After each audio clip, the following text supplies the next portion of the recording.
Now, ODOT is out on the roads making sure that those roads are properly salted ahead of this winter storm coming our way. But they're also experiencing something else, a staffing shortage, and that's because of COVID-19. Let's get to 10 TV's Tino Ramos right now. And Tino, you're at the facility there in Westerville dealing with the cold temperatures, but let's talk about those staffing shortages too.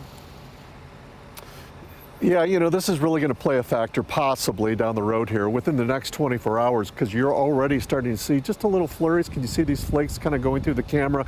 Well, within the next 24 hours, we can tell you some of these roads will get a little tricky because of the weather and the cold temperatures. But you're right. ODOT is now saying that there's another factor that exists here that could make things just as tricky on those roadways. Okay, now let me show you what they're doing right now because you probably have seen it on the road here. They're already seeing those white lines there. That's the brine already layering the surface to help with any icing issues that will come up today, tonight, or tomorrow morning. Well, ODOT has already been preparing, but they acknowledge this time around it may take them longer to get the job done. ODOT tells us that they're experiencing a driver shortage, about 50% down.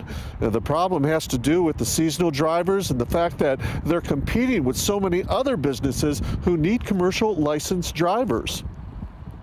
Just didn't see the applicants that we're used to seeing, especially here in Central Ohio, in a relatively urban area. We're competing with all of these other warehouses, with Amazon, with FedEx, that also all need CDL drivers.